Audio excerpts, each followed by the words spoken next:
ini. Saya telah membentuk tim dan menunjuk Pak Lecumanan sebagai ketua, dibantu wakil ketua Saudara Abdul Hadi, dibantu Bung Tommy, Pak Bu Ida dan teman-teman serta Rahmat untuk memproses kasus ini, karena saya merasa bahwa apa yang dilakukan ini sangat tidak pantas dan saya membela anaknya yang telah diurus oleh negara berbulan-bulan.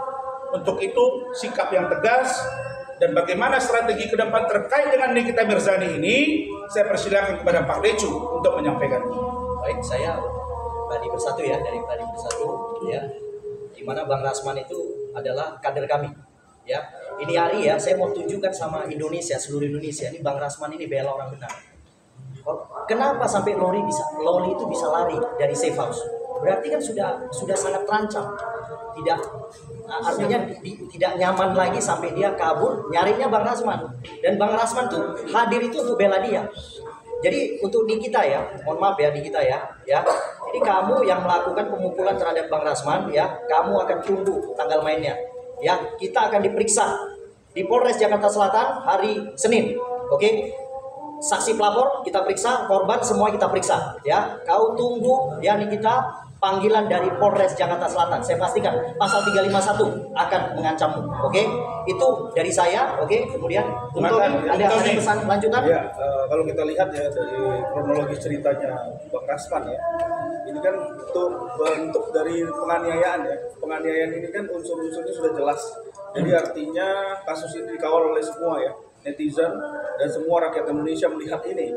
Tentunya kalau kita lihat di sini unsur yang sudah masuk seperti ini, harusnya kita mengawal kasus ini sampai dengan proses terakhir ya, artinya proses tersangka nanti ya. Ini kita akan kawal kasusnya Bang Rasman ini, karena nggak ada ruang lagi bagi orang yang menganiaya, menghujat dan menghina ya. Itu yang terpenting. Baik, silakan Bung Rahmat sebelum ke Bu Ida. Oke, baik, teman-teman media, terima kasih banyak sudah mengikuti perkara ini dari tadi malam. Luar biasa sekali, hampir 24 jam teman-teman standby di Polres Jakarta Selatan. Pertama, saya mau menyampaikan informasi dulu sedikit tentang tadi ada perbincangan kami sedikit dengan saudara Loli atau LM. Seperti yang Pak Rasman tadi sampaikan, bahwa tidak ada skenario apapun dari Ran Lovong, apalagi dari Pak Rasman secara pribadi terkait dengan kaburnya saudara Loli. Dan itu tadi Loli sampaikan secara terang kepada saya.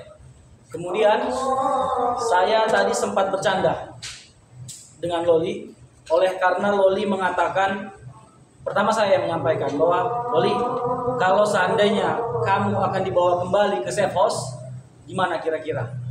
Loli menyatakan di situ, Om, saya tidak mau lagi di safe house karena saya di dalam safe house itu disamakan atau disatukan dengan ODGJ, anak umur 14 tahun yang mengidap HIV, dan saya sangat takut dengan kondisi itu.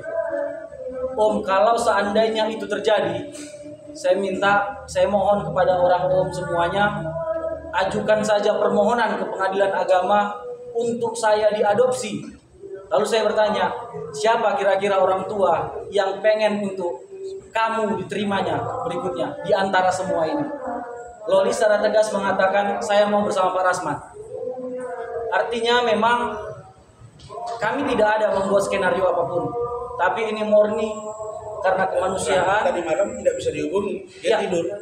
Saya tadi malam ada sekitar 20 kali ditelepon oleh Pak Rasman dan tim dari sekitar jam 11:30 sampai dengan pukul 3.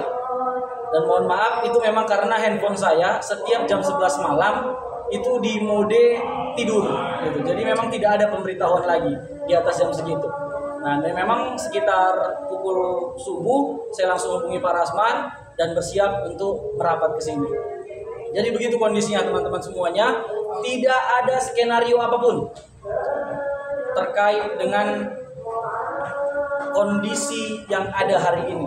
Dan kami menyatakan dengan tegas bahwa hari ini kita harus bersama-sama untuk menyelamatkan Loli. Apapun cerita, Loli ini masih anak-anak, LM ini masih anak-anak. Artinya untuk tumbuh kembang dia ke depan, dia harus mendapatkan perhatian, dia harus mendapatkan kebahagiaan, dia harus mendapatkan pendidikan yang selama ini tertunda. Dipecat dari sekolah. Dan dia itu pulang ke Indonesia itu karena dia dideportasi, karena dia diberhentikan dari sekolahnya. Nah, ini yang tidak pernah dipikirkan oleh Nikita Mirzani. Bagaimana masa depan LM dengan kondisi yang begini?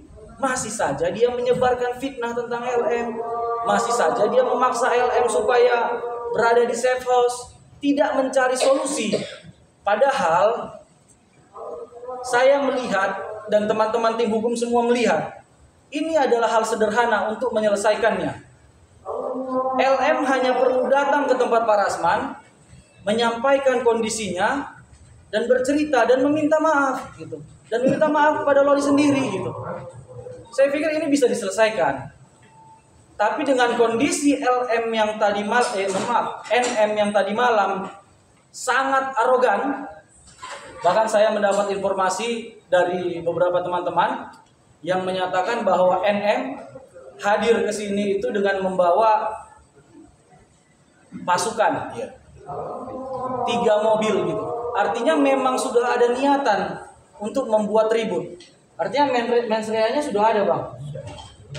Dan kami meyakini ini memang disengaja untuk memancing Pak Rasman gitu loh. Dia mengetahui bahwa Pak Rasman ini selama ini memang dikenal sebagai sosok yang tegas. Mohon maaf Pak, saya sampaikan agak sedikit temperamen, walaupun sebenarnya tidak begitu. Kalau saya yakin temperamennya tidak ada. Itu karena murni dalam hal melakukan pembelaan hukum terhadap kliennya. Saya pikir siapapun pengacara, ketika kliennya dikriminalisasi, pasti akan bersikap tegas. Pasti emosinya akan menaik gitu. Dan yang disampaikan atau dilakukan Pak Rasman selama ini yaitu gitu. Artinya Pak Rasman adalah orang yang mampu menjaga emosionalnya. Dan itu terbukti tadi malam. NM datang beramai-ramai, kalau bahasa Medannya mengogar atau menggertak, meminta supaya dirinya dipukul. Tapi Pak Rasman dengan santai diam aja gitu. Dan paling hanya menjawab, "Kenapa kau NM?" gitu. Tenang aja gitu. Sampai pada akhirnya NM melakukan pemukulan itu. Nah, kemudian terhadap dengan laporan yang disampaikan tadi malam oleh Pak Rasman, tadi sudah ditegaskan oleh Abang Ketua, Babang Anda Lecumanan, ini adalah babak baru.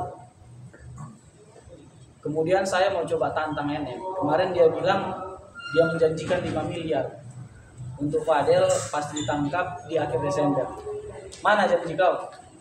Kau realisasikan itu. Karena kami sudah menyatakan komitmen kami, kalau seandainya dia ditangkap Desember kemarin, kami yang bayar kau 5 miliar. Kemudian kami sudah berkomitmen, apabila NM memberikan 1 miliar, kami pastikan untuk teman-teman wartawan. Kan begitu. Nah, kemudian hari ini kita buat lagi pertaruhannya. Kau duluan masuk atau Fadel? Saya berani bertaruh untuk itu. Sampaikan kepada NM. Baik, saya pikir itu aja. Baik.